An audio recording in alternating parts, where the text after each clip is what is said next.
Okay, so let us start with the next section of magnetostatics. And before we start the next section, I will just request you guys to share this video with many of your friends. Since I'm a very small educator over this platform, I wish to increase my spread. So just like the video and share this with your friends who are preparing yourself so that they can also be benefited. Alright, so let's jump directly to the concept of cylindrical symmetry and applying the Ampere's circuital law to symmetrical symmetry, cylindrical symmetry. Okay, now I have this cylinder which is having my uniform charge density, or let's say a general charge density, and I will apply this Ampere's circuital law. Alright, on the left hand side I will have b dot dl cos theta because it's parallel.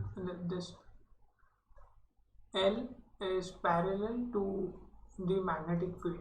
Okay, so my left hand side is b dot 2 pi r. Okay, so 2 pi r b, and my right hand side I enclosed is j dot ds dot product and their integration, and the direction of ds is given by thumb when fingers are curled around dl. So this is my dl, and if I curl my fingers in this direction, then I will get my direction of ds as this positive k direction. Okay, so over here my left hand side is b dot 2 pi r and mu naught j dot ds. So finally I will be remain with b equals to j dot ds upon 2 pi r and mu naught. So if I have my j as if my charge density is perpendicular to the nth power of the distance from center, then my magnetic field inside will be 1 power more than the charge the charge density. Yes, the current density. Please pardon me if I have used the word charge density over here. And on outside my magnetic field will be inverse of the distance from center. Okay, and my direction of magnetic field, this is very important to remember all the time. The direction of magnetic field is always remembered, is very important, because in case of electric field it's easy to calculate and remember, but in case of magnetic field, that's because of the curl property that it has, its field direction is really important to know.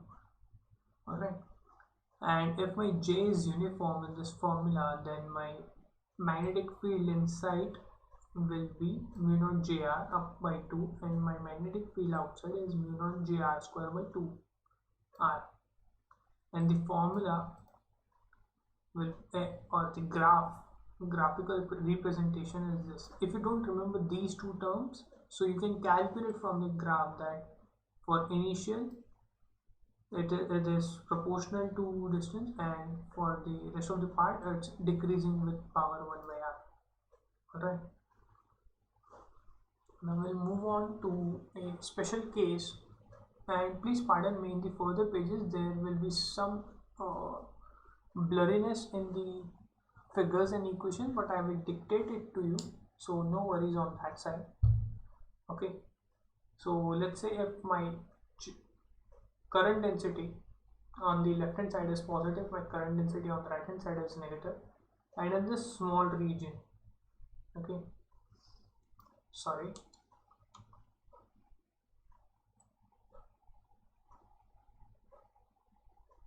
so in this small region, let's say if my current density is neutral, okay, and let's take the top view of this two cylinders, and if I want to find at some general point what will be my magnetic field, then my magnetic field is given by mu naught j cross d by 2. Alright, and this is same for the whole region, and or in other words you can say the magnetic field is uniform in such neutral kind of zone.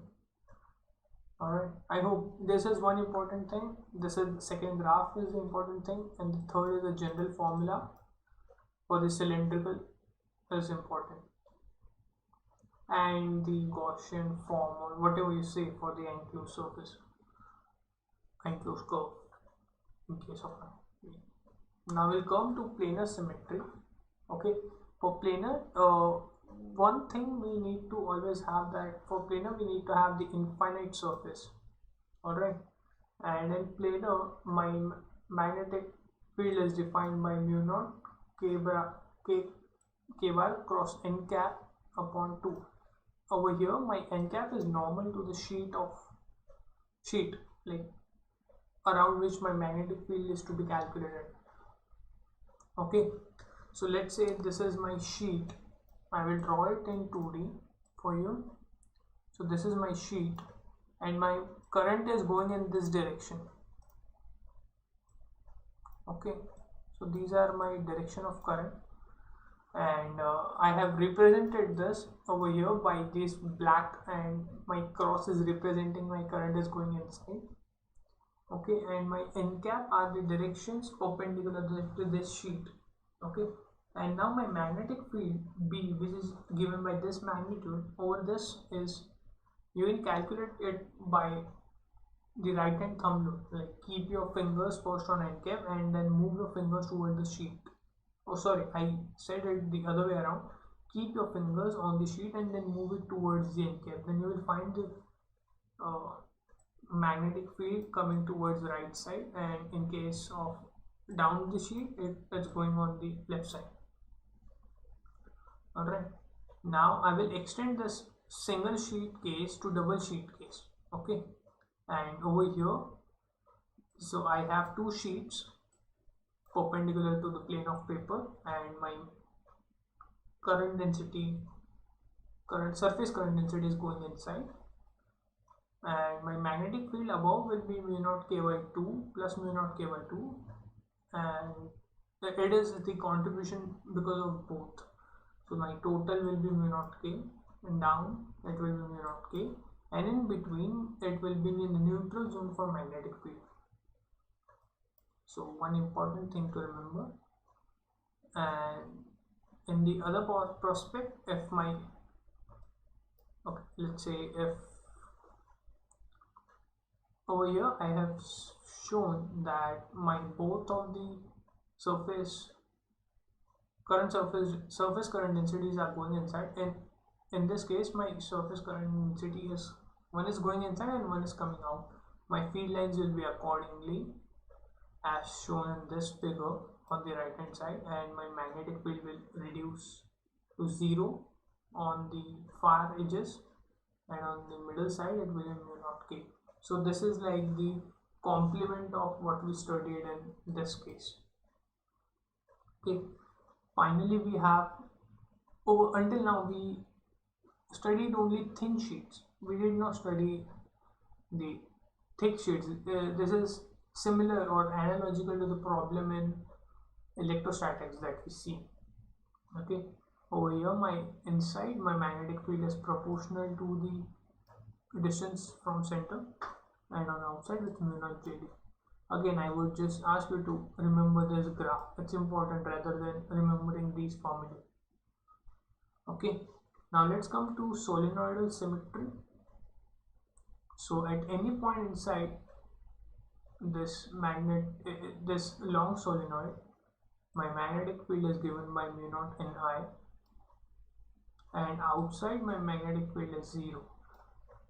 Okay, so there is a nice derivation on this particular topic given in Griffiths. I sincerely request you to go through that. It will be really helpful. And how do we make a toroid? That is the next topic. The toroid is basically just take a solenoid and roll it to form toroid. Okay, and magnetic field in this region, alright, this particular region that is between the two edges of toroid, my magnetic field is given by mu naught Ni upon 2 pi r.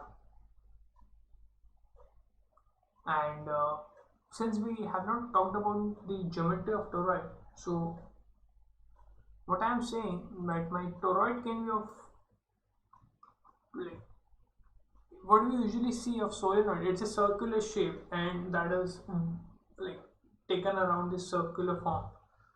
Okay, let's just leave this point. It's very hard to explain over here through the virtual medium.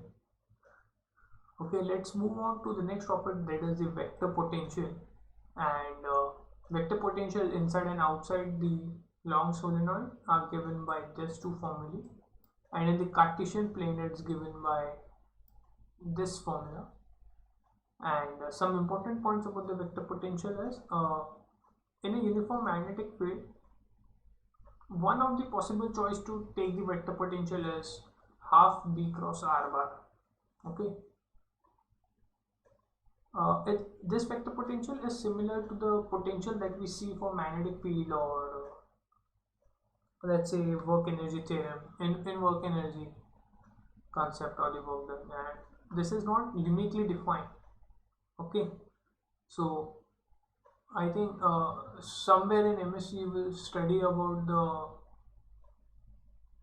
different vector potentials coming into the scenes, and they both satisfy this property.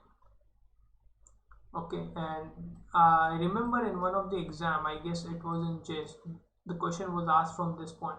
So if my magnetic field is pointing in Z direction, alright, then what would be the direction, then what would be A? Okay, then it was a multiple choice question, and you can answer this from this particular Cartesian kind of formula, that the coefficient of I cap is minus y. Okay, remember the coefficient of I cap is minus y or 0, and the coefficient of j cap is x or 0. So this was the page I was talking about, where the formula is not quite nicely visible, but I will dictate to you. The magnetic force is defined by Q V cross B, and V cross B will give me a vector which is perpendicular to V and B both. So my magnetic force, which is defined by this cross product, will be perpendicular to both V and B. And if I take power, then the power will be 0. Work done by my magnetic force will be 0, which implies from kinetic energy work energy theorem that my change in kinetic energy will be 0. Okay, so all of this we can conclude that in magnetic field the speed of particle never changes. So if you keep a particle in magnetic field, it may change its direction or path, whatever you would like to say, but the speed of that particular particle won't change. Alright, now I will go in depth with the magnetic force. So let's say I have my magnetic field in this direction, and I have some line charge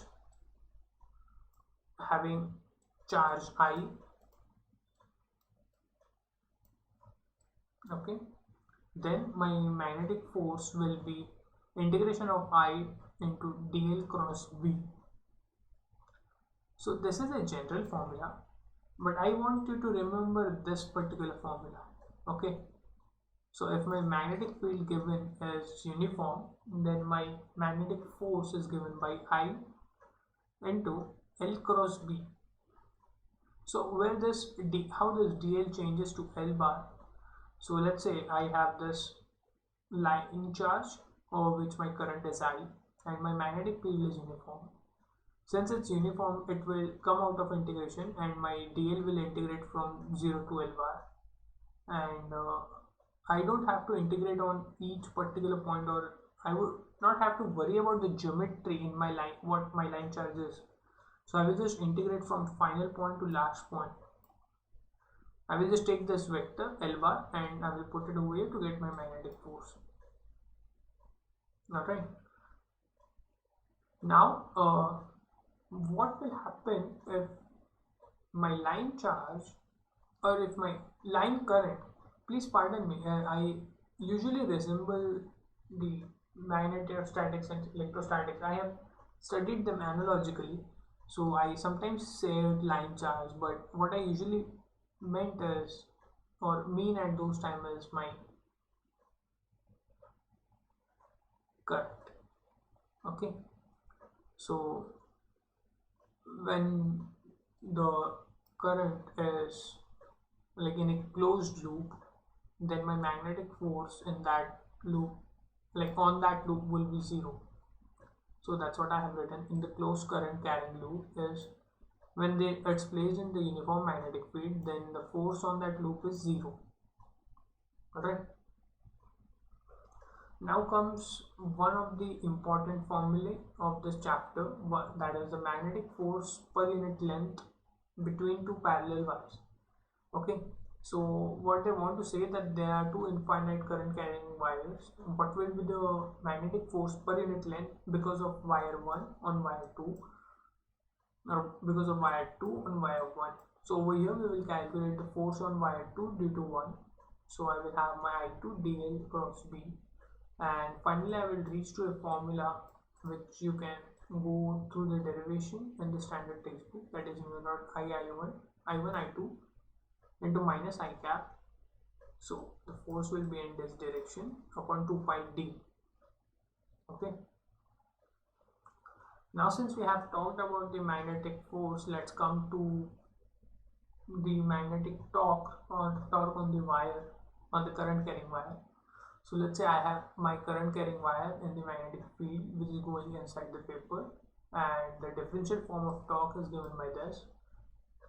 A differential form of force is given by this, and the torque is given by this. Okay, so the general formula of torque is integration R cross my Fm, which is in the bracket. Alright, now what will be the torque experienced by the loop?